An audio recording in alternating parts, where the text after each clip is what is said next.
The city had been on fire for 6 days before Private Dara Kell stopped flinching at the sound of something dying above her. It wasn't courage.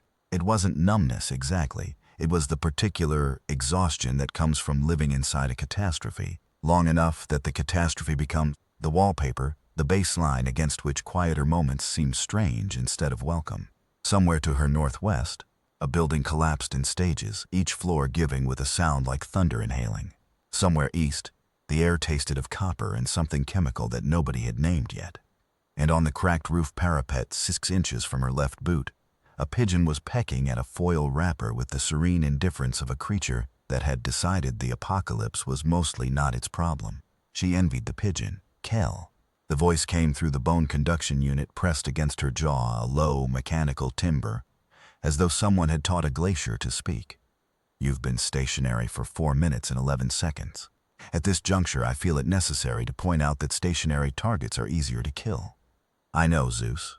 I'm logging your acknowledgement. You don't have to log everything.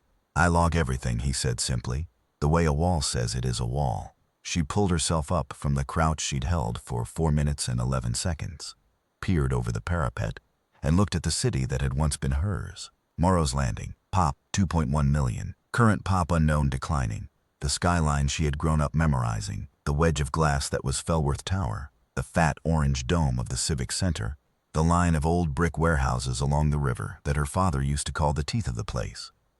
All of it was either rubble, burning, or occupied. Occupied.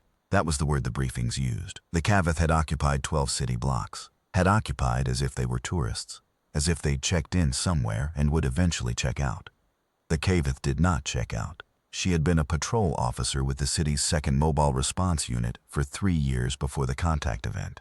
She'd done flood duty, infrastructure emergencies, the kind of work that was hard and dirty and mostly invisible until something went wrong, which it reliably did. She had been good at it, the way a person who has no particular talent for theater is still good at memorizing lines, through repetition, stubbornness, and a low threshold for embarrassment. She had not been trained for this. Nobody had been trained for this. There was no training for this, because the prevailing consensus of every institution that might have designed such a training was that it could not happen, and the universe, in its tremendous indifference, had not consulted those institutions before proceeding. The Cavith landed 6 days ago, not with ceremony, not with a transmission or a warning or any of the things the old movies had led humanity to expect. They arrived with a sound that people described afterward as the air deciding to become something else. A pressure wave that rolled through Morrow, then landing at 3 in the morning and left every glass surface in the city fractured in place, held together by surface tension alone, waiting. Then the ships came through, 18 of them. Each one was roughly the size of a city block and shaped like nothing so much as a closed fist. They had not opened, not yet, not in the way people feared. Instead, what came out of the ships were the things the unit's intelligence officer, a small meticulous man named Corporal Hess, had taken to calling walkers, though that word was insufficient in the way that calling the ocean damp was insufficient. The walkers were 8-legged, stood roughly 9 meters at the shoulder, and moved with a kind of unhurried mechanical grace that suggested they had all the time available and were making no particular use of it. They didn't attack, initially. They walked. They walked through buildings the way water walks through paper, not with malice, simply with the complete absence of acknowledgement that the buildings were objects that might reasonably be expected not to be walked through. They walked until they'd mapped a roughly circular perimeter 12 blocks across. And then they stopped. And they stood. And the city inside that perimeter, the 12 blocks the briefings called the occupied zone, was simply gone to anyone outside it. Nobody knew what was inside exactly. Drones sent in came back with burned-out sensor arrays and image files full of static. The 2 volunteer teams who'd gone in on foot, 11 people total, had not come back at all. The walkers at the perimeter did nothing to stop anyone from entering. They stood, they waited, and something inside the zone made entry a one-way door. Which was why Dara Kell was on a rooftop 4 blocks from the perimeter's edge with a 60-pound pack and a set of mission parameters that had been described to her, without irony, by her commanding officer as not ideal. Passive sensors are reading thermal output from the zone's northeast quadrant, Zeus said, consistent with a power generation source of significant scale. This may explain why no transmissions have escaped the perimeter. active signal, suppression from a localized power node. Or it's just the fire. The distribution pattern is inconsistent with fire. Fire radiates uniformly from a fuel source. This is structured, deliberate. How much do you know about Kavath power architecture? A pause. With Zeus, pauses were rare and therefore meaningful. He didn't have the human habit of pausing to buy time for thought. When he paused, it meant he was choosing words, which meant the words mattered. Everything the research division has been able to piece together from debris, analysis and remote observation over the past 144 hours, he said, which is less than I would prefer, meaning not much, meaning enough to act on and not enough to feel good about acting on, which is, I have found, the standard condition of fieldwork. She almost smiled. Zeus had that effect sometimes, in the gaps between being impossible. He was not her partner in any conventional sense. He was, officially, a tactical support unit, a designation that meant something specific and bureaucratic and entirely failed to capture what he was, which was roughly this. A man who had been in an accident 11 years ago that left him with less of his original body than most people keep in their refrigerator, and who had chosen, in the recovery period, not to let that be the end of the story. The rebuild was military contract work, handled by a research division that had since been absorbed, restructured, and renamed twice. What remained of Commander Zeus Arano was his brain, most of his spinal column, one original hand, and a disposition that had been prickly before the accident and had since become something that walked the line between prickly and genuinely alarming, depending on the day and the provocation. He was also the best tactical officer Dara had ever worked with, and she had worked with people who were technically better, which she had decided was not the same thing. She'd been assigned to him 8 months ago in the reorganization that followed the contact event. The military taking control of city emergency response, folding units together, making new chains of command with the frantic improv of an institution that had prepared for many things and not for this. Her first meeting with him had been in a prefabricated command center on the 4th floor of a parking garage, and he had looked at her service record for approximately 4 seconds. She could tell, because his eyes had the subtle prismatic quality of lenses actually focusing, and said, "You're stubborn." Not as a complaint, as a data point. Generally, she'd agreed. "Good," he said. "Flexibility is overrated. You can't anchor a line to something flexible." She had not known what to make of that. She still wasn't entirely sure, but she'd followed the anchor metaphor into 4 months of joint operations and found it held. Now she followed it here. "Moving," she said, and swung down from the parapet onto the fire escape. The mission, such as it was, had 3 objectives. Find out what was generating the thermal output from the northeast quadrant. Locate and retrieve any surviving civilians from the occupied zone. Intel suggested as many as 300 people had been inside the 12-block perimeter when the walkers closed it. And, if operationally feasible, identify and disrupt whatever the Kavath were building in there. Not ideal was, she reflected, doing a lot of work as a descriptor. The fire escape groaned under her. She moved down it with the particular care of someone who has learned through experience that infrastructure has opinions and sometimes expresses them at inconvenient moments. 3 floors, 2, street level. The street outside the perimeter was the kind of empty that has a texture to it, not abandoned so much as held in suspension. Cars stopped mid-lane. A produce cart tipped on its side, oranges rolled into the gutter and stayed there. A child's shoe. She had learned not to look at those too long. Checkpoint Alpha is 300 meters northeast, Zeus said. Move along the east wall. The second-floor windows on the building to your west have thermal reflectivity consistent with Kavath sensory panels. I'd rather they not see you until we're ready for them to see you. You're planning for them to see me eventually? I'm planning for every contingency, Kel, including the unpleasant ones. That's not reassuring. I find reassurance generally comes at the expense of accuracy, he said. I prefer accuracy. She moved along the east wall. The air changed as she got closer to the perimeter. A subtle electric pressure, like the moment before lightning decides where it wants to land, and a smell that was not quite ozone and not quite anything she had a word for. The walkers were visible from here, 2 of them, positioned at the perimeter edge on this block, their 8 legs planted in the asphalt with the settled permanence of trees. They were the color of iron left in salt water, a dull reddish gray, and their sensor clusters were arranged in a ring around a central mass that might have been a head in the way that a fist might be a head.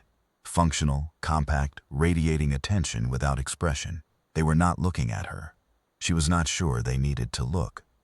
Everything she'd seen in the briefing suggested the Cavith sensory architecture was omnidirectional. They weren't waiting to notice something. They were simply aware of everything within a given radius, all the time, with the unhurried certainty of something that has never been surprised. Or so the briefing said. The briefings had been wrong before. She reached Checkpoint Alpha, a collapsed awning that had created a crawl space behind a bakery that still smelled, impossibly, of cardamom, and pressed herself into the shadow. Status, Zeus said, at Alpha. Walkers are holding position, no change, consistent with observed pattern. They haven't moved from perimeter positions in 62 hours. Whatever their directive is, it's containment, not expansion. What are they containing? That, he said, is what we're going to find out. She pulled the device from her pack, a signal emitter military prototype, the kind of equipment that existed in a category labeled untested under real-world conditions. Because until 6 days ago, the real-world conditions it was designed for had been hypothetical. The theory, according to the research team, was that the Cavith used a specific frequency bandwidth for internal coordination, a bandwidth they'd identified from the debris of a walker that had been brought down in the city's southern district by a fuel airstrike. The emitter would broadcast on that bandwidth.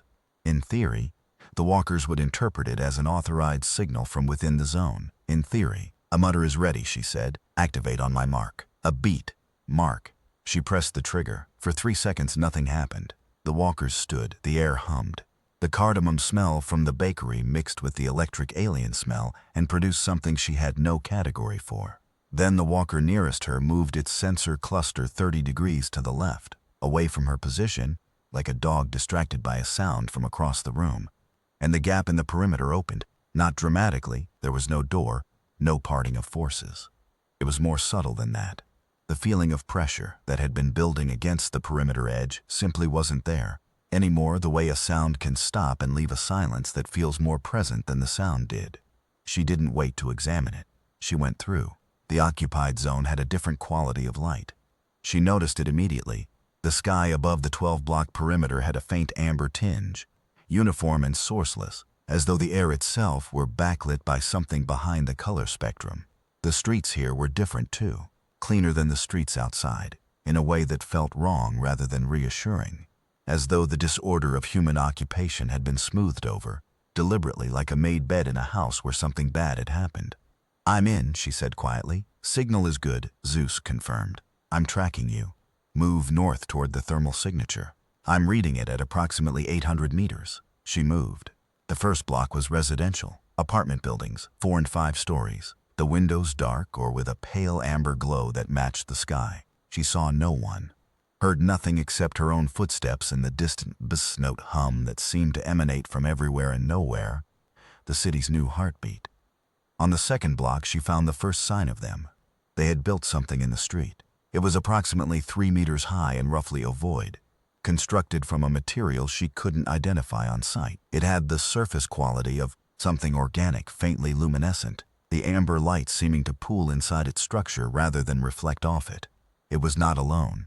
At intervals down the block, similar structures stood in a row, connected by filaments of the same material, stretched between them like a spider's communication lines. They pulsed, faintly and irregularly, with light. Are you seeing this? She murmured. I'm seeing your helmet feed, yes. A pause. The structures are consistent with Cavith bioresonance nodes. They use them for environmental calibration. Essentially, they're remaking the biochemistry of the local atmosphere to match Cavith tolerances. Your air filtration is adequate, but I recommend breathing through your nose. The throat is more susceptible to chemical variants. She breathed through her nose. They're terraforming. Localizing the terms somewhat, but essentially yes. That's what the ships are for. They're not weapons platforms. They're atmospheric processors. The walkers are security. What's inside is a staging installation. They're preparing this zone as a habitable foothold from which to extend their atmospheric reach. How long do they need? At current rate of change, I estimate 48 to 72 hours before the atmospheric modification reaches a threshold that would make the zone lethal to unprotected humans. She stopped walking. Let that land. 48 hours. Less than 2 days before the 12 blocks became uninhabitable without equipment. She very much doubted 300 trapped civilians had access to. Then we don't have a lot of time. Correct, he said. Keep moving. She kept moving. On the third block, she found the civilians. They were in a gymnasium, a community sports center. The sign above the door reading Morrow Landing Eastside Recreation, one letter of each word punched out by debris, so that it read Morrow Landing Eastside Recreation, which was meaningless, but seemed appropriate somehow. The doors were propped open with a stack of folded bleacher cushions. She heard the sound before she saw them. The compressed, careful quiet of a large group of people trying very hard not to make noise. She stepped inside. There were perhaps 240 of them. Maybe more. The gymnasium's interior was divided into clusters by improvised barriers, bleachers repositioned, equipment cases stacked. Children were in the back, visible by the dim glow of chemical light sticks. Adults clustered near the doors and walls in the defensive geometry of people who have spent several days being afraid and have gotten organized about it. A woman near the entrance had a fire axe and the expression of someone who is fully committed to the fire axe as a life philosophy.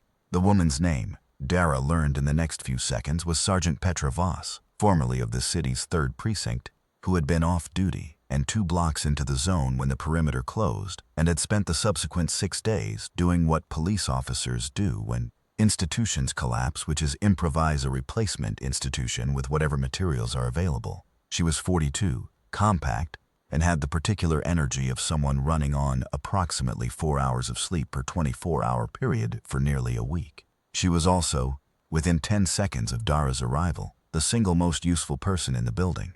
"How many have you lost?" Dara asked, keeping her voice low. Voss's jaw tightened. 19. First 2 days, people who panicked went outside before we understood the layout. Couple of medical emergencies I couldn't do anything about. 1. She stopped. Started again. 1 who went out on purpose. Thought he could get to the walkers. Talk to them. What happened? We don't know. He walked past the 2nd block and just didn't come back. Nothing violent. He just stopped existing as far as we could see. Dara filed that. 221 remaining. 223. Petra had a baby 4 days ago. The ghost of something crossed Voss's face. She was 7 months along. Stress brought it on early. Both okay far as I can tell. I'm not a doctor. The woman who, the mother's name is Petra? Coincidence. Voss almost smiled. It was a thin thing and it didn't make it all the way, but it tried. Hell of a coincidence. Dara pressed a finger to her jaw unit. Zeus. 223 civilians. At least 2 with medical needs. I need an extraction route. Working on it, he said. The perimeter gap we used will close in approximately 22 minutes. We can't use it twice. The walkers will recalibrate. There are 3 possible alternative routes. I'm analyzing structural data now. How long? Longer than 22 minutes. But I have a secondary option. There's a maintenance tunnel system under the East Quadrant, pre-war city. Infrastructure, possibly below the Cavith sensor range. If you can locate an access point, I may be able to guide you through. Where's the nearest access? Based on city planning records, 90 meters north-northwest of your current position. The intersection of Callaway and 14th. There should be a utility access panel in the northeast corner of that intersection. She looked at Voss. Do you know Callaway and 14th? 2 blocks over. We've been using that intersection as a water collection point. There's a cistern access there. Voss frowned. There's also a Cavith node in the middle of that block. One of those things they've been building. It started humming louder 3 hours ago. Zeus. I heard, he said. The nodes aren't mobile. They don't have sensory capacity independent of the Walker network. As long as the Walker network is processing the emitter signal as authorized, the nodes won't independently flag your presence. How confident are you in that? Another one of those meaningful pauses. 73%. That's not 73% confident, Voss said flatly, having been listening. That's 27% likely to go catastrophically wrong. She's not wrong, Dara said. I prefer to think of it as 73% likely to go correctly, Zeus said. The framing matters. Doss looked at the bone conduction unit on Dara's jaw with the expression of someone meeting a new acquaintance under unfavorable circumstances. Who is that? My partner. He's not here physically. He sounds like a machine. Partially, Dara said. He's also partially the best tactical mind I've ever worked with. The machine parts are optional. The tactical parts are what matter. Voss considered this. Nodded once, the nod of someone who has simplified their epistemology down to what works. What do we need to do? Move 223 people 2 blocks without triggering a response from the walkers or the nodes. Access a maintenance tunnel system. and get everyone outside the perimeter before the atmospheric modification becomes lethal. In less than 48 hours, ideally much less. Voss looked at the gymnasium, at the clusters of frightened people, at the baby somewhere in the back, 3 days old, breathing air that was being slowly made wrong. She looked at the fire axe in her hand, and then she set it down carefully against the wall, the way you set something down when you've decided your hands need to be free for something else. "Okay," she said, "let's work." They worked. What followed was less a tactical operation than a negotiation, not with the Cavith, but with the specific physics of moving a large number of frightened people quietly through a space monitored by entities that were, at best, only 73% unaware of them. Voss had been running her 223 people on a mix of military discipline and sheer force of personality, and the discipline held when Dara explained what needed to happen. The force of personality held when the explanation reached the part about tunnels and darkness, and the 73%. There was a man named Okafor who'd been a structural engineer before the contact event, and who had, in the past 6 days, become the person everyone came to when something needed to be understood instead of just feared. He listened to Dara's tunnel plan with his eyes closed, which she recognized as the expression of someone building a model, and then he said, "The old city infrastructure runs at roughly 8 meters below street level in this district. The Cavith nodes are surface-mounted. I don't know what their sensor depth is, but 8 meters is a reasonable buffer. The risk isn't detection from below. The risk is the entry point. The access panel at Callaway and 14th, she said. Getting 223 people down through a maintenance access in an intersection that's 2 blocks of open street from here." He opened his eyes. "How long per person to get underground?" "In ideal conditions, 30 seconds each if we're organized about it. Closer to 45 with kids in the medical cases." He did arithmetic in his head. She watched him do it. "We're looking at 3 hours minimum. That's 3 hours in the open at the intersection with whatever that node is doing." "Zeus," she said. "Best option for the node?" "The node isn't the primary concern, as I said, 73%. The primary concern is duration of exposure. The longer the operation takes, the higher the probability of an incidental Cavith patrol through that area. Their walker movement patterns suggest routine zone checks on an irregular but roughly 90-minute cycle. We need to have everyone underground before the next check." "How long since the last check?" 31 minutes, 59 minutes. She looked at Okafor. "Faster," he said. "Not a question, just a recalculation. 2 at a time, rotating, someone at the bottom to receive. No hesitation at the access point. You touch the ladder, you go." She was working through it as she said it, the plan self-organizing from the pressure of necessity.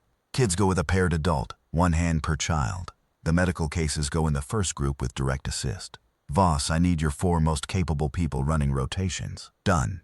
One more thing." She looked at the access panel location Okafor had pulled up on a laminated city map that had been living in someone's emergency kit.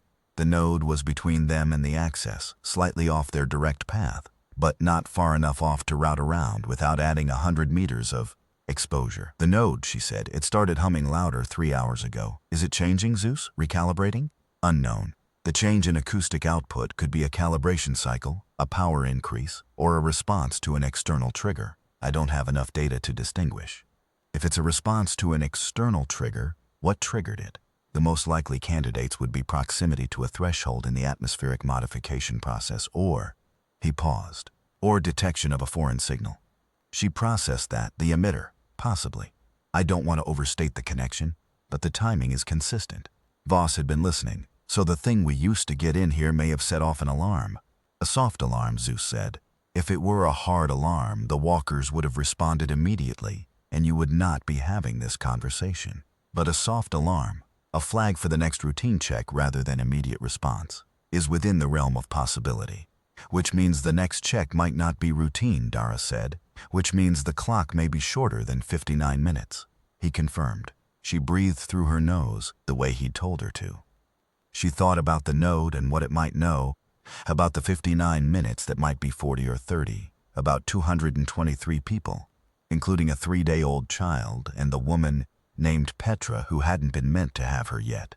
She thought about the access panel and the dark 8 meters below. She thought about Zeus's 73% and the 27 that lived on the other side of it. She thought about her father's phrase for the feeling she was having right now. which was the moment when you realize the thing you're doing is exactly as hard as you were afraid it was.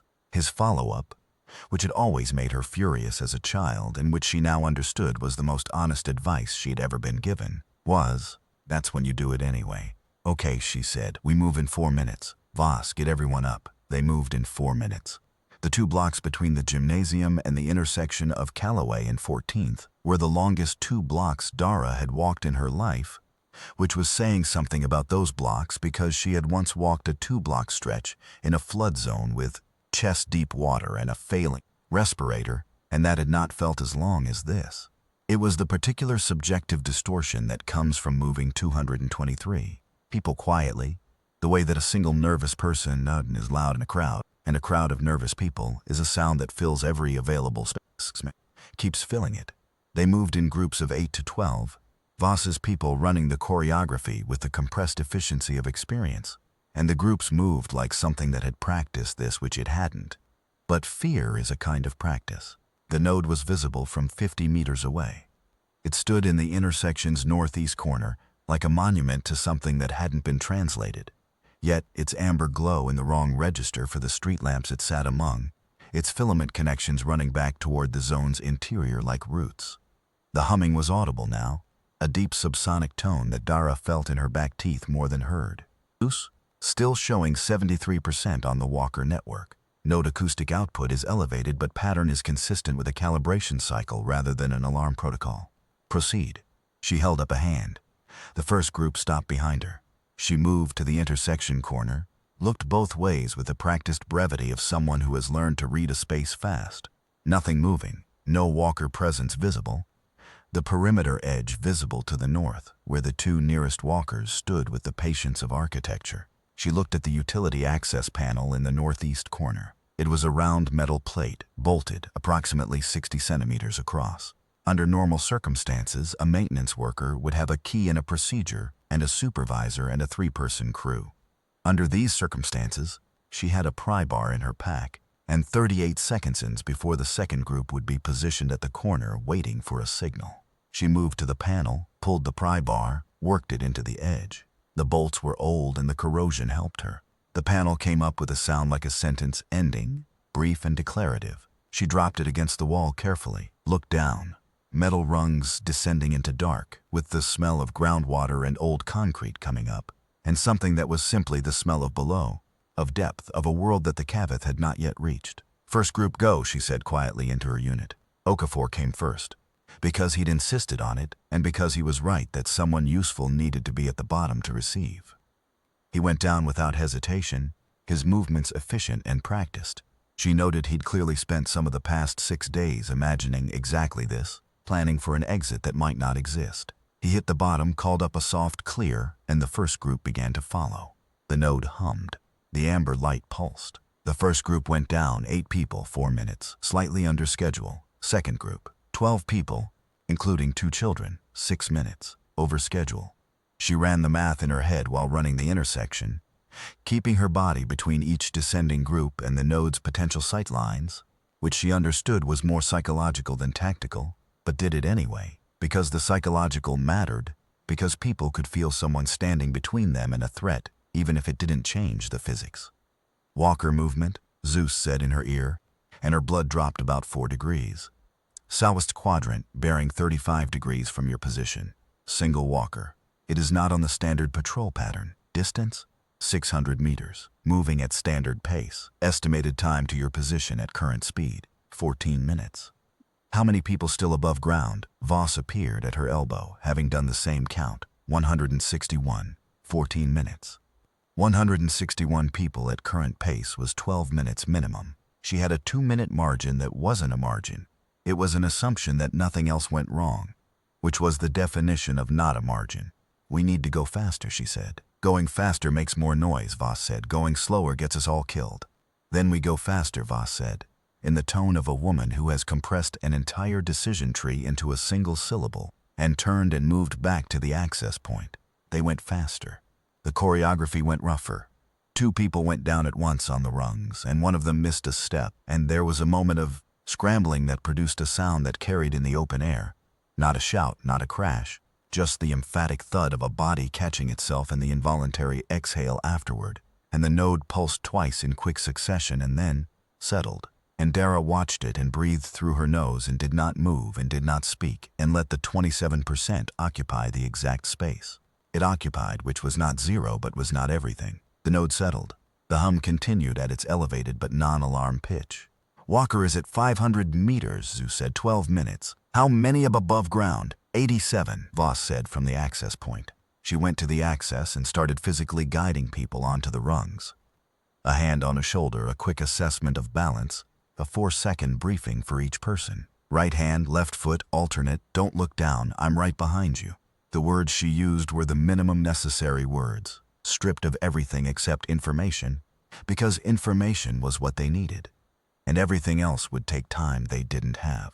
A woman who was shaking too hard to manage the rungs alone got Voss on one side and Dara on the other, and they lowered her by her arms, and she grabbed the rungs and found herself on the wall of the shaft and descended by instinct, the body's memory of climbing older than fear. The 3-day-old child went down with its mother and one of Voss's people carrying both together, the mother holding the baby flat against her chest, the officer's arms making a cage around both of them, all three descending as a single careful unit. They made it look almost easy. It was not easy. Walker is at 400 meters, 10 minutes. 53 above ground, Voss said. Dara looked at the walker. It was visible now, in the distance, moving with that unhurried mechanical grace between buildings. She looked at 53 people organized into a ragged queue back along the building wall. She looked at the 2 minutes of margin she didn't have. She pulled the emitter from her pack. Zeus, she said. I see what you're considering, he said immediately. Can it redirect the walker? The emitter worked on the perimeter network. The walker is a different system, more autonomous, less centrally networked. But the Cavith used consistent frequency architecture. If the walker is in communication with the perimeter network, and it almost certainly is, broadcasting on the network frequency might cause it to pause and await network confirmation. How long of a pause? Unknown. Seconds to minutes. I cannot be more precise. Walker is at 350 meters, 8 minutes. Do it, Voss said behind her. If it doesn't work, we were already not going to make it, Voss said. Do it. Dara extended the emitter toward the approaching walker and triggered it. The walker stopped. Not immediately. It took 4, maybe 5 steps that carried it another 20 meters closer, and then something in its movement changed. The smooth, purposeful stride hitching into a standing halt, with the peculiar completeness of a machine waiting for input. Its sensor cluster swept around once, twice, settling on nothing. It stood 29 above ground, Voss said, moving like fire now at the access point. The walker stood 17. The walker's sensor cluster swept again. One of its 8 legs shifted weight, testing the ground. 9. Dara felt the emitter begin to warm in her hand in a way it hadn't before. A vibration, subtle, like a note being held past its natural duration. Zeus. The walker is attempting to authenticate the signal, he said, and there was something in his voice that was not quite urgency, but was the register adjacent to it. It's pinging the network for confirmation. This is the window. Use it. 4 above ground, Voss said. The 4 above ground were the last 4, running now, and the first of them was already at the access and going down, and the second was right behind. And the third was a teenager who had been calm for 6 straight days and chose this particular moment to freeze at the edge of the shaft with the open dark below, and Dara watched it happen the way you watch a domino beginning to fall before it does, the body's subtle shift, the eyes going wide and fixed. She crossed the distance between them in 3 seconds, put her hand on the teenager's shoulder, felt the trembling there, and said quietly, not calm exactly, but something on the far side of calm, where the feeling has been processed and what remains is just the voice. I've got you. 1 rung at a time, I'm right here. The teenager looked at her. Whatever they saw in Dara's face, not bravery, necessarily, but something like the refusal to consider the alternative, made the difference. They went on to the rungs. They descended. Voss went down. Dara looked back at the walker. It was moving again, not toward her, but in a slow lateral arc, scanning. The network authentication having failed to produce a satisfying answer, and the walker falling back on direct sensor sweep. Its sweep would reach her position in approximately 40 seconds. She triggered the emitter 1 more time. A full power burst. The walker stopped again. Longer this time, whatever the authentication process was, triggering it a second time in quick succession seemed to produce a more complex loop. Dara dropped into the shaft. She went down the rungs fast, faster than was strictly safe, and pulled the access panel closed over her head in the dark. Not bolted. She hadn't bolted it. There was no time to bolt it and no tool to bolt it with from below. The panel was simply closed, sitting in its frame, held there by the contact between old corroded metal and the ghost of the bolts' memory. She descended. The tunnel at the bottom was not large and it was not comfortable, and it smelled of groundwater and aged concrete and the compressed exhalation of 223 people who had descended ahead of her. Okafor had found the primary lateral passage and organized people into a moving column using a system of hand signals and chemical light sticks that he had clearly been working out in his head for some time. The column was moving. She dropped into it. Voss appeared at her elbow. "Walker?" Voss said. "Confused," Dara said. "For now. How far to the perimeter edge underground?" She consulted the city planning records Zeus had sent to her display. 470 meters on the main lateral. There's a secondary access there, a maintenance egress near the old Whitmore station. It should come up outside the perimeter. "Should," Voss said. "Zeus," Dara said. "Whitmore station egress. Is it outside the perimeter?" "By approximately 12 meters, he said, "which is enough." "What's above ground at that egress point?" "Perimeter edge. 2 walkers, standard positions 30 meters north." "There is a mobile rapid response team from the 7th Battalion currently positioned 120 meters outside the perimeter, using the old transit depot as cover. I've already transmitted your position en route to their comm officer." She stopped walking. "Zeus, yes? You've been coordinating with the 7th Battalion. Since you entered the zone?" "Yes." "You could have told me that." "I could have," he agreed. "You had enough to manage. I managed the extraction support side while you managed the interior. Division of labor." She stood in the dark tunnel with 470 meters between her and the outside world and 223 people moving carefully through the dark ahead of her, and she felt something that was not gratitude exactly. Gratitude was too simple for it, too unilateral. But was something in the same family, something about what it meant to have a partner who understood the division well enough to divide it without being asked. "Log that," she said. "Already did," he said.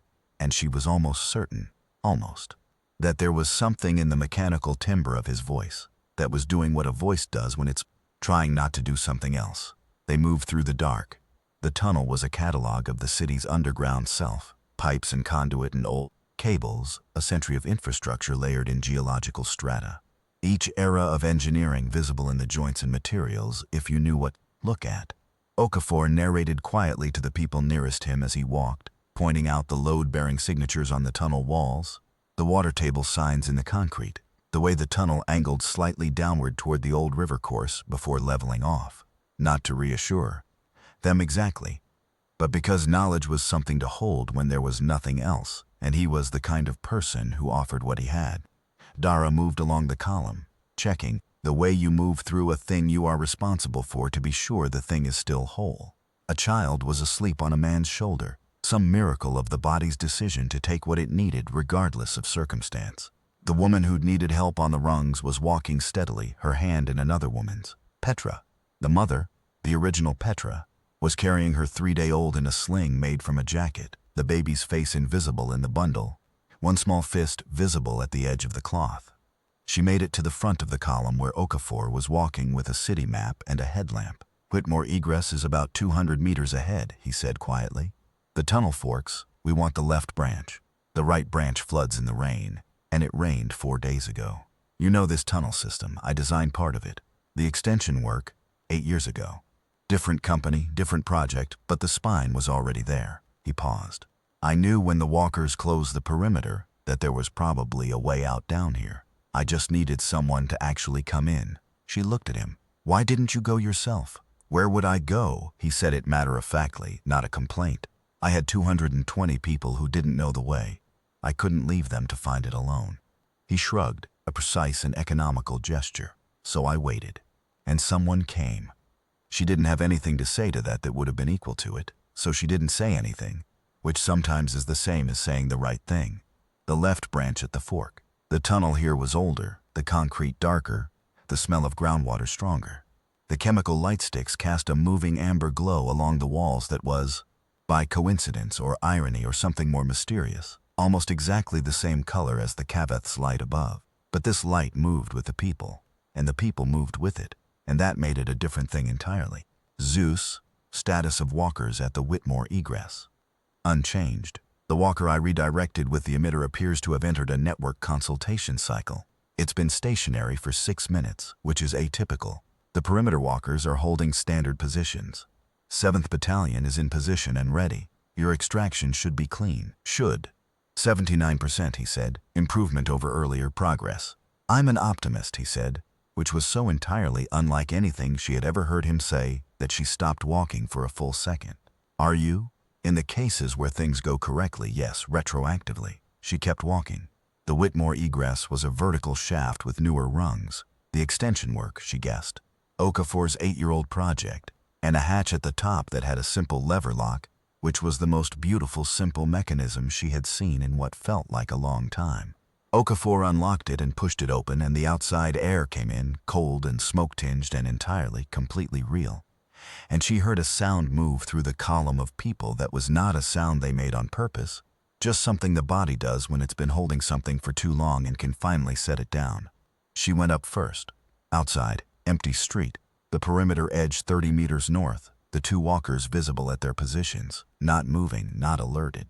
120 meters south, the transit depot and the 7th Battalion's vehicles, and, visible in the doorway, a figure in full tactical kit that she recognized by silhouette as Commander Osi, who had run joint operations with her old unit twice, and who she knew was the kind of officer who showed up to things personally. She gave the all-clear signal, and she began helping people up. It took 47 minutes to get 223 people out of the tunnel. 47 minutes in the open street with the perimeter 30 meters away, and the walkers holding their positions, and the redirected walker still, apparently, in its network consultation loop, which Zeus monitored and reported on every 90 seconds with the same unflinching precision he brought to everything. 47 minutes of hands reaching down into the shaft and hands reaching up from below, of the rhythm that develops when a group of people understands what needs to happen and makes it happen together without being organized about it, which is a different kind of organization, the kind that doesn't need instructions. Okafor came out second to last. He stood up on the street, looked south at the transit depot, looked north at the walkers, and then looked at the city's broken skyline with the expression of someone doing a very long addition. Dara was last out. She pulled the hatch closed, not bolted. There was no way to bolt it from above either, but closed. The contact between metal and frame, the gesture of closing. She stood up.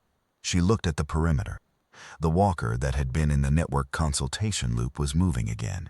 She could see it at the edge of the zone, its sensor cluster sweeping. It was going to complete its sweep. It was going to find the open access panel. It was going to flag the tunnel. She had a window. Zeus, she said. 7th Battalion. How quickly can they close the tunnel from outside? Not collapse it, just block the access points on this end so the walkers can't use it for egress. Commander Ozi anticipated the question. She has engineers with expanding foam charges standing by. Deployment time on the external access points, 4 minutes. Okay. She turned to Okafor. The access points on this end of the tunnel system, locations. He gave them to her without hesitation. He had been holding them in his head for 6 days. They came out of him like something that had been waiting for exactly this shape to pour into. She relayed them. She heard Osi's voice through the command channel, brief and precise, the voice of someone who has practiced brevity so long it has become their natural register.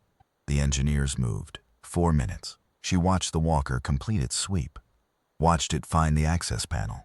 She could see the subtle change in its posture, the weight shifting, the sensor cluster angling toward the ground. She had approximately 90 seconds before it could investigate and confirm. The first foam charge deployed. The access panel at Callaway and 14th became unmovable in the second between breaths. Commander Osi, she said. Second point is the Whitmore egress. We're standing on it. Step back, Kel, Osi said. She stepped back. The engineer was already there, the charge already placed. They all stepped back and the charge went, and the hatch became a sealed surface and the tunnel became a sealed tunnel, and whatever the walker found when it investigated the access panel, it was not going to find a route. The walker stood over the panel. Its sensor cluster dropped and held. It stood for 11 seconds, she counted, and then it turned and moved back into the zone, its report apparently inconclusive. The tunnel's signature presenting as ordinary sealed urban infrastructure rather than a recently human-occupied passage. Or that was the hope, that was the 79%. And the 81, 82 that the closed tunnel became when there was nothing for it to have been but ordinary. She exhaled.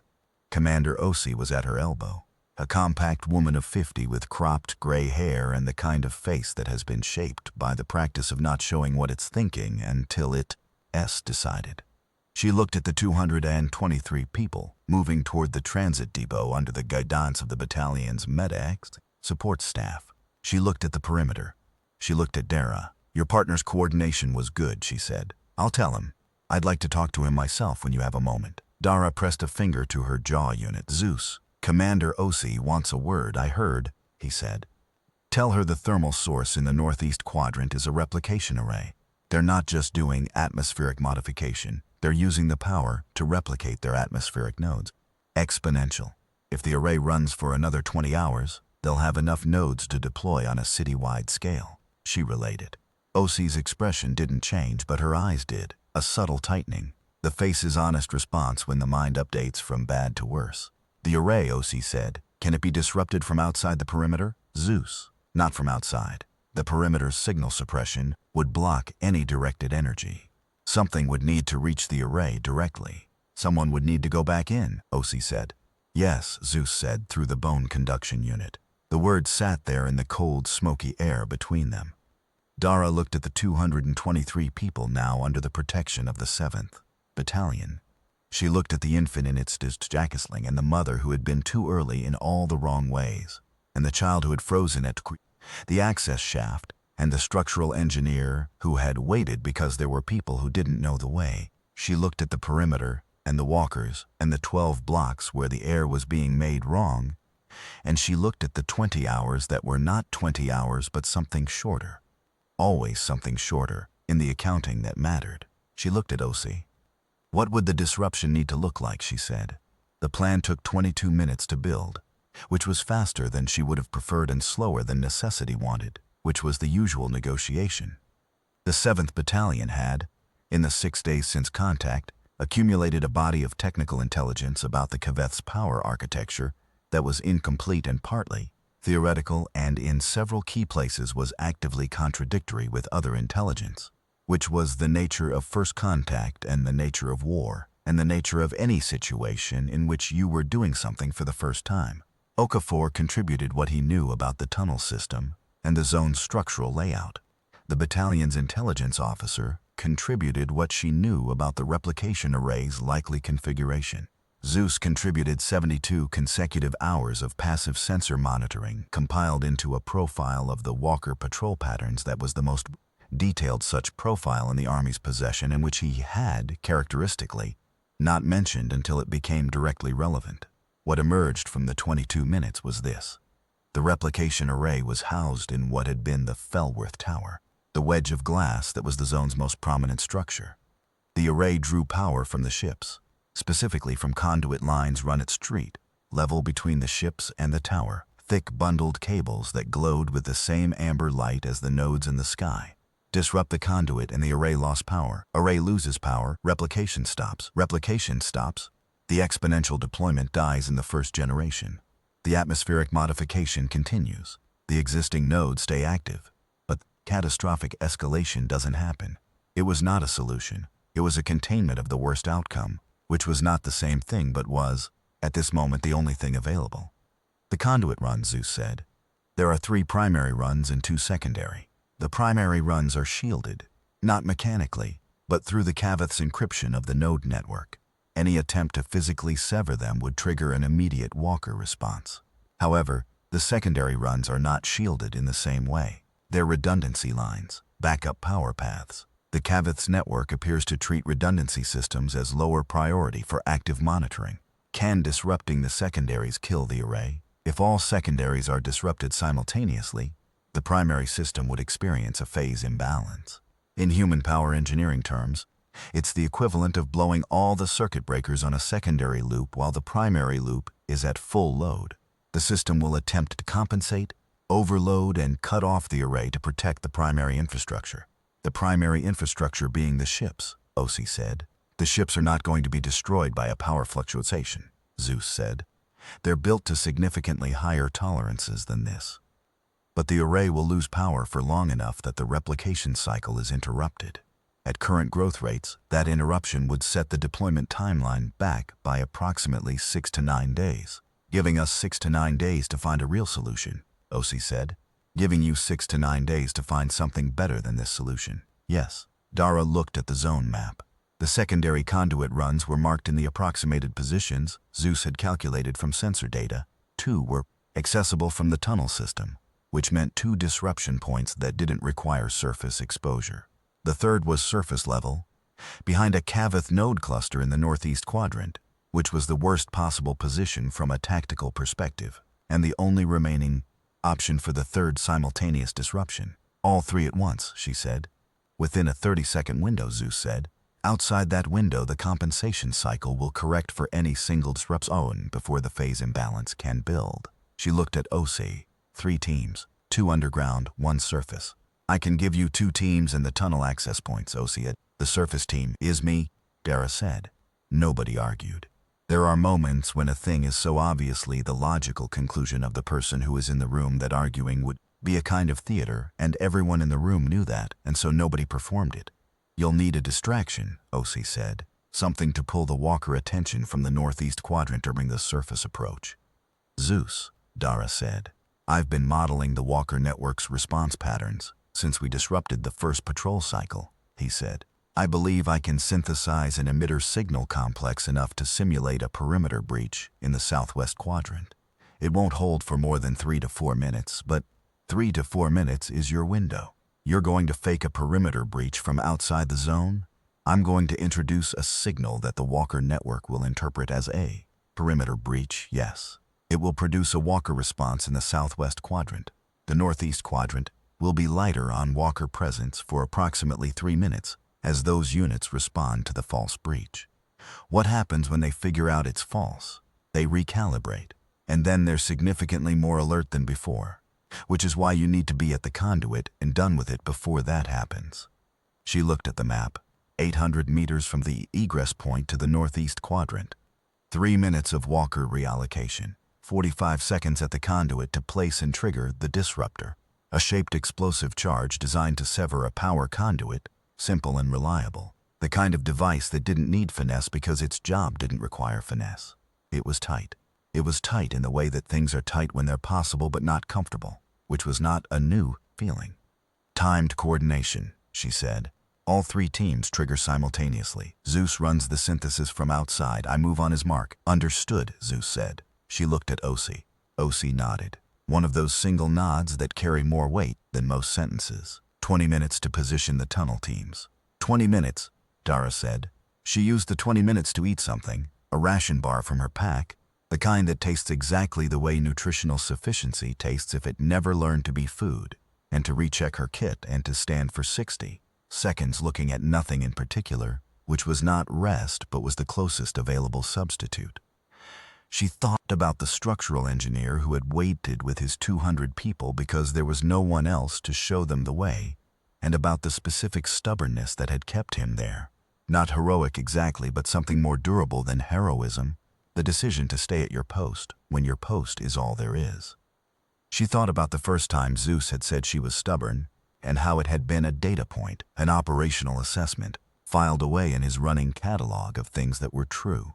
She thought about what it meant to be assessed accurately by someone who had decided accurate assessment was the most important thing they could offer. She thought about 6 to 9 days and what 6 to 9 days might mean to people who had more than that in them and needed the time to prove. The 20 minutes ended. Teams are in position, OC said. Zeus, Dara said. Ready. Ready, he said. Synthesis signal is prepared. On your go. I trigger. And then you have 30 seconds to enter the zone before the walkers begin their southwest response. On the 3-minute mark, all 3 teams trigger simultaneously, regardless of position. Regardless, she confirmed. The disruptor requires 2 seconds of contact at the conduit's surface. If you're not at the conduit at the 3-minute mark, I'll be at the conduit. A pause. I know, he said. She didn't examine that. She stored it and moved. Go, she said. The synthesis signal fired. She couldn't hear it, but she could see its effect.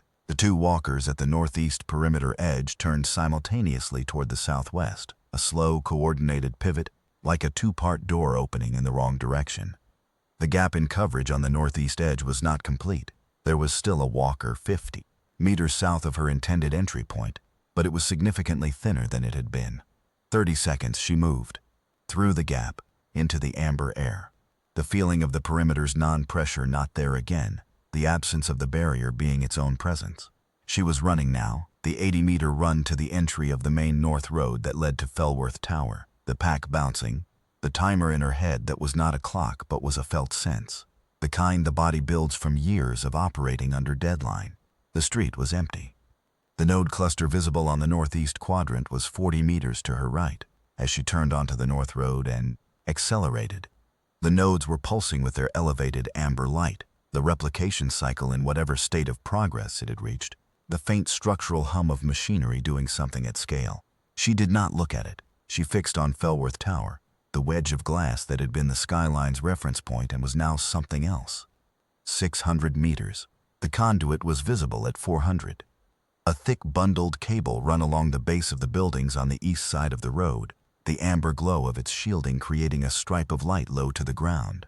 The secondary run, the one the network treated as lower priority. She reached it at the 2-minute 40-second mark and went to her knees beside it and had the disruptor out of her pack in 4 seconds and against. The conduit surface in 5 and her thumb on the trigger and her eyes on the northern end of the road where a walker would come from if a walker came at all. 12 seconds, 10 seconds. She counted them in the same way she would have counted anything that needed to be counted evenly, without drama, because the drama was not useful, and the counting was. A practice learned young, from a man who had done a lot of things poorly and this one thing very well. Count what can be counted. Don't add weight to it. 3 seconds. 2. 1. She triggered.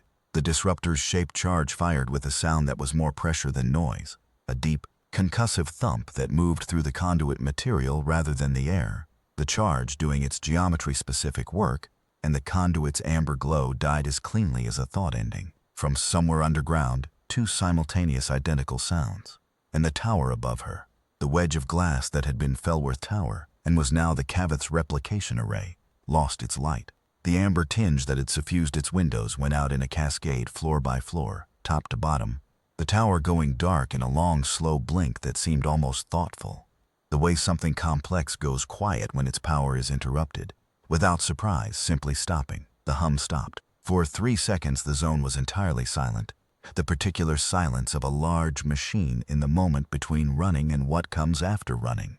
The nodes still glowed, the existing atmospheric modifications ongoing, that problem not solved, not yet, but the replication hum was gone. And its absence was the absence of the worst thing, the exponential thing, the thing that would have taken a citywide disaster and made it permanent. She was up and moving before the 3 seconds ended. The Walker network would recalibrate.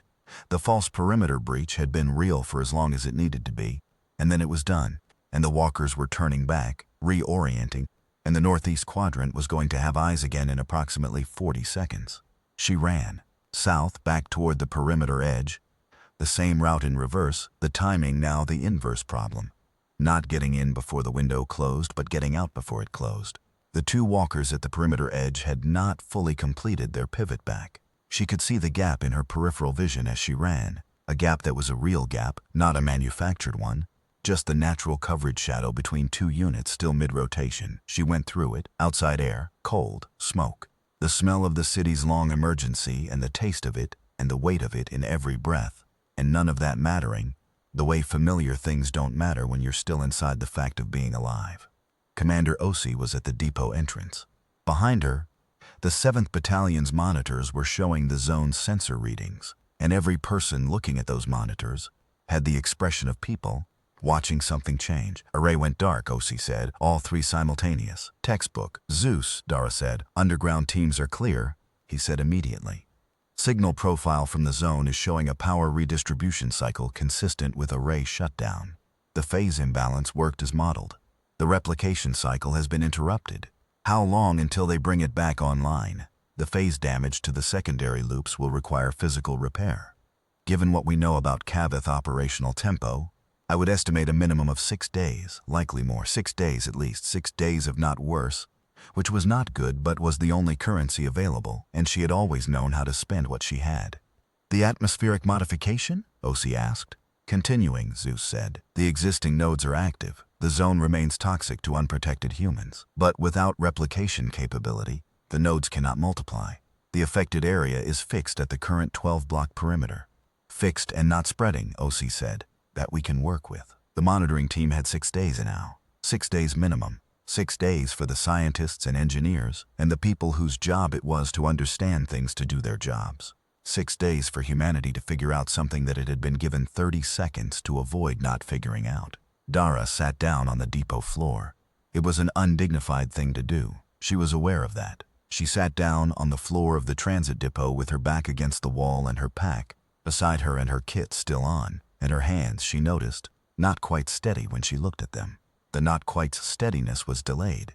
It was the body's honest accounting arriving after the fact, presenting the bill for what the last several hours had cost. She pressed her finger to the jaw unit. Zeus. Still here, he said. His voice in the mechanical timbre was the same as it always was, which was somehow its own form of continuity. We got them all out, she said. 223 confirmed outside the perimeter, he said, including one individual who, technically, was not alive when the perimeter closed. She almost laughed. Something approximating a laugh. The sound a laugh makes when the person making it is too tired for the full version. She's going to have a story. Several stories, he said. I've logged all of them. You would. She leaned her head back against the depot wall. Above her, the roof had a hole in it from some structural damage early in the contact event, and through the hole she could see the sky, which was gray and ordinary and not amber, which was the most beautiful sky she had thought she'd ever seen. Zeus. Yes, good work. A pause. The rare kind, the choosing kind. You too, Kelly said, you too. She let the pause sit. She didn't fill it. The pigeon on the parapet had the right idea about some things. She thought the apocalypse was mostly not its problem, and she could afford, for approximately 4 minutes, to let it be mostly not hers either. 4 minutes. Then she would stand up and there would be things to do, because there were always things to do, and the 6 days were already running, and she was the person who was here to do them. But for 4 minutes, the hole in the roof, and the ordinary gray sky, and 223 people on the other side of a wall who were going to wake up tomorrow. She breathed through her nose. It was enough. It was, in fact, more than enough, and she knew it, and she sat in the knowing of it for exactly 4 minutes, and then she got up. Outside, the 7th Battalion was establishing a new defensive perimeter. Okafor was already talking to the engineering teams, drawing on a whiteboard someone had found, his hands making structural shapes in the air as he explained the tunnel network's access points. Voss was at a medic station, talking to a doctor who had arrived with the battalion, her voice carrying the no-nonsense precision of a briefing rather than a handoff, because she was not the kind of person who handed off. The mother named Petra was sitting on a folded blanket with her 3-day-old wrapped against her chest, and the baby was making the sounds that babies make, which were not words and were everything. Dara found Osei at the command post. I need to get back to Zeus, she said. He's 2 kilometers out, in the old Transit Bureau building. He's been running the external coordination from there. I know where he is, Osei said. I've been talking to him for 6 days. She stopped. He didn't tell me that. He didn't tell you a lot of things he was managing, Osei says it, and there was something in her tone that was not criticism. He also told me, about 4 hours ago, that if the extraction worked and you were clear of the zone, I should tell you something. What? Osei looked at her with the expression of someone relaying a message whose full meaning she suspects but does not own. He said, "The cat is fine." Dara stared at her. Those were his exact words. I have no idea what it means. He said you would. She did. It was the first thing they'd talked about in the briefing, 8 months ago, when he'd pulled up the zone map and pointed at the northeast quadrant and the thermal source and said, in passing, that the old emergency response protocols had a standing mission priority for civilian life at any risk assessment. And she had said, even a cat in a tree. And he had said without a smile because he rarely smiled, especially a cat in a tree. The ordinary things are what we're for. Not the grand things. The ordinary things. She had thought he was being sentimental in a way that didn't fit with anything else she knew about him. She had been wrong. He had been being precise, the way he was always precise, about what the job was actually for. She found him 2 kilometers out, In the Transit Bureau building, in a room that had been emptied of its furniture and filled instead with the infrastructure of the past 6 days. Monitoring equipment, communication arrays, an elaborate web of signal processors that had translated everything she'd done underground into actionable intelligence and everything outside into a coherent picture that nobody else had had. He was in the center of it, the machine components of him, integrated with the work the way that a person integrates with the tools of a task they know very well. And he looked, insofar as Zeus ever looked like anything, occupied, purposefully, completely occupied. He heard her come in. He didn't turn. 223, he said. 223, she confirmed. Array is down. Walker network is in recalibration mode. The 7th Battalion has established a secure perimeter. He turned then, and she saw in the optical surfaces of his eyes the subtle prismatic quality of lenses actually focusing, and whatever he was processing in that focusing was not visible in his face, but was, she had learned after 8 months, present in the quality of his attention. We have 6 days, at least 6 at least. He looked at her pack, at the kit, at the 4 minutes of rest written in the lines of her face that she didn't know were there. You should sleep. I will. Before sleeping, eat something. Not a ration bar. The battalion's cook is making actual food. I heard the team mention it. She looked at him. You're managing my nutrition now? I manage everything I can manage, he said. It's more efficient. It was an old conversation and she didn't pick it up. Instead, she stood in the room full of equipment and looked at the man who had kept the outside world coherent while she kept the inside world moving, who had divided the labor without being asked, who had said good work and meant something by it that she was still working out the full dimension of. The cat, she said. I thought it was a useful image, he said. The ordinary things. It was, she said. It is, he nodded once. The kind of nod that means the ledger balances. Go eat, he said. I'll keep watching. She went. Behind her, she could hear him already working. The quiet sounds of monitoring equipment. The faint mechanical precision of a mind built for this. Doing what it was built for, sustaining the vigil that never entirely ended. Outside, the city was still burning in places. The zone was still there. The walkers still stood. The work was 6 days old and also 6 days new, the beginning of something she didn't know the shape of yet, which was true of every beginning that had ever mattered. She found the cook. The food was real food.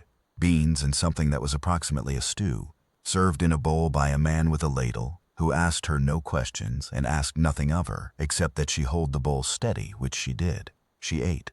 The sky above the transit depot was still gray and ordinary and not amber. Somewhere in the 12-block zone, the nodes pulsed their amber light. Somewhere in the tunnels below, the expanding foam sealed the access points.